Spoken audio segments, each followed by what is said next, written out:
Dreams, it is said, are illustrations from the book your soul writes about you. It was about a year ago on an early Shabbat morning when my then 19-year-old daughter Esty came to me, tears streaming down her cheeks.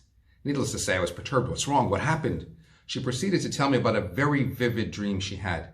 She was standing in the kitchen of our home, and I came to her telling her that she had to change quickly. She said, "Why?" And I told her that Zaidi, my father, was about to come in. No sooner had I said that, and he walked in, whereupon she zoomed out the other way, up the stairs, and quickly put on her robe. She came back down quickly, but we were no longer in the kitchen. She looked out the window into the garden, and there, she said, was a staircase leading to heaven. I was standing in the middle. My father, Olav Shalom, was on one side, and she couldn't make out who was on the other side. She proceeded to yell, "Wait!" But it was too late as we made our way up the stairs. And she stood there crying and then woke up to find real tears pouring from her eyes onto her pillow. I looked to her. "What upset you so much about the dream?" as I cuddled her. "I miss him so much," she told me. "People around the world used to consult him on everything. There's so much I want to ask him. It felt like here was my chance, but before I knew it, he was gone." And I looked to my dear daughter thinking, I know what you mean. There's so much I want to ask him too. So much I want to share with him. So much I could still use his guidance on. Now, to be honest, I was a little perturbed. Esty, did the fact that I was being escorted up that staircase not concern you? Yeah, that too, but you know. Still, as it was so vivid and she found herself retelling it in detail, it did leave me a little unnerved. And I shared with a special someone who said to me, actually, why not simply see it as a sign that your father is still every bit with you and guiding you and helping you climb new heights in life? So there you have it, one dream in different perspectives. And I think it all ties in with what the essence of Yizkor is all about. Because when we pause to think about our loved ones, parents or grandparents, husbands or wives, sons or daughters, brothers or sisters, these very themes are foremost on our minds.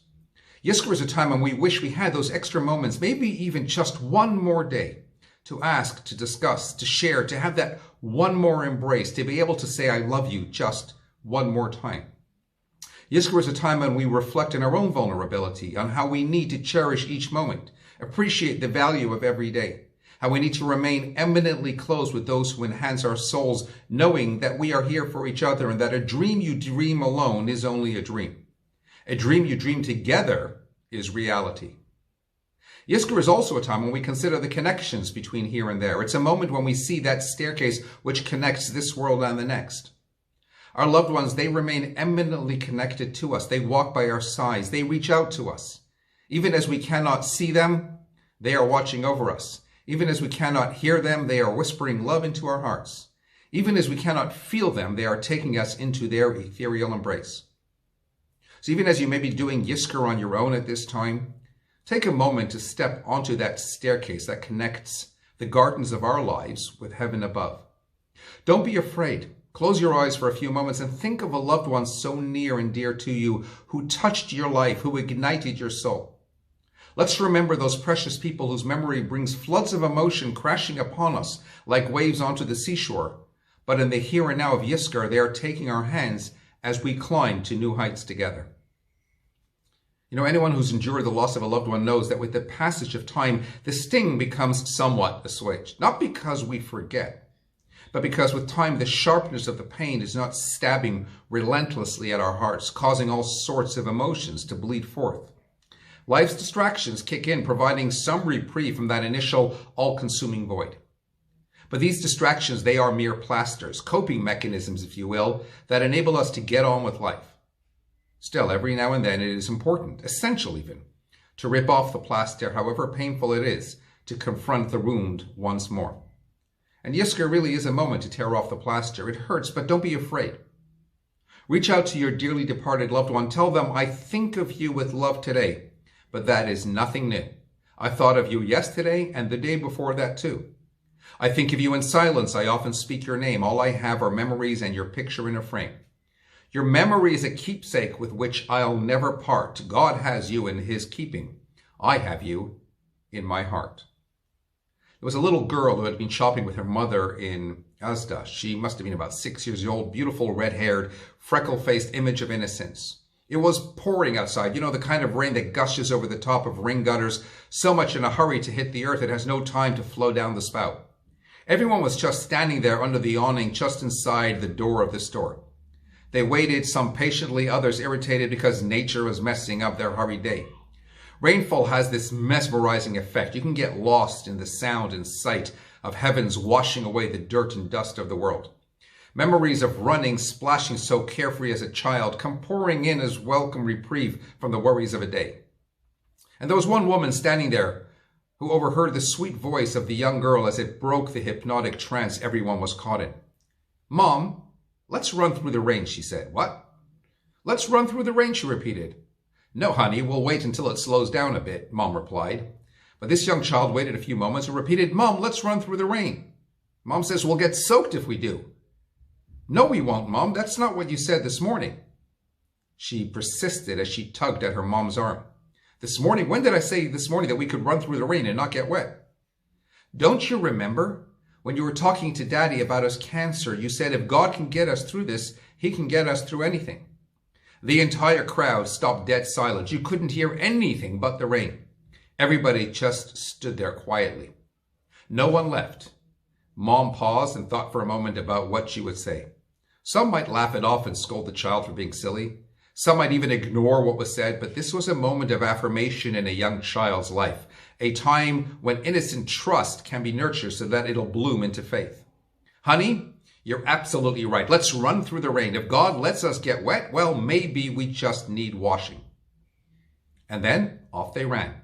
The woman recalled, "We all stood watching, smiling and laughing as they darted past the cars, and yes, through the puddles. They got soaked. They were followed by a few others who screamed and laughed like children all the way to their cars. And yes," she said, "I did too. I ran. I got wet.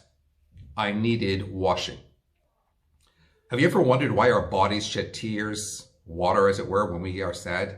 Tears are our earliest forms of communication. Before babies can speak, they can cry. The only way for infants to express frustration, pain, fear, or need is to cry. Different languages can provide barriers to spoken communication, but emotion and the tears that accompany them are universal. Rain falls because the cloud can no longer handle the weight. Tears fall because the heart can no longer handle the pain. There are higher levels of stress hormones being released when crying, which is why one tends to feel a little better after a good cry. Those tears provide the washing of our soul. Jews around the world assemble several times a year for Yizkor, and once again when we go into the festival of Shavuot. It's a universal language expressed from the depths of our hearts. It's a moment of rain, of tears, of relieving the pain in our hearts and washing the anguish and sorrow from our souls in the realization that we can always connect to our loved ones, whose bodies may sleep, but whose souls remain eternally aware and bound with us as one. Have you ever wondered as to the significance of the Kaddish prayer? Yiskadal v'yiskadash shemei Rabbi, exalted and sanctified be his great name. It's a powerful prayer. Its words are rich with meaning, depth, and spiritual significance. But what does it have to do with a loved one? If you're taking out several moments throughout each day to connect with a loved one through prayer, why is there no reference to that loved one? Maybe something like a mini Yizkor prayer instead. Why the Kaddish in which one exalts God but makes no reference to mankind? The point, however, is when a human being dies, a piece of God dies together with him or her, figuratively speaking. Man was created in the image of God, and the fate of man is ultimately the fate of God himself. Every human life is a divine piece of art and has infinite and eternal value. In reciting the Kaddish, we attempt to rebuild not only shattered souls, but also to rebuild a shattered and devastated God. And so Kaddish emphasizes the enormity of the loss. Yizkor accentuates the greatness of the connection. Kaddish is the rain, the tears that fall. Yizkor is the washing, the cleansing of the heart and soul. To everything there is a season and a time, to every purpose under heaven, said the wisest of men. We must always ensure to take time to run through the rain, because even as circumstances can take away your material possessions, your money, your health, God forbid, no one and nothing can ever take away your precious memories. Don't forget to make time and take the opportunities to make memories every day. Indeed, may the souls of our dearly departed be bound in the bond of eternal life. May our loved ones continue to smile upon us, and may they beseech from God that he join them in that smile, granting us an end to all the pain and an era of absolute goodness, good health, good wealth, good relationships, good everything. V'akitzu v'rananu shech ne'ovar, until that day when those who sleep will rise up and dance together with us once more, forevermore, speedily. Amen.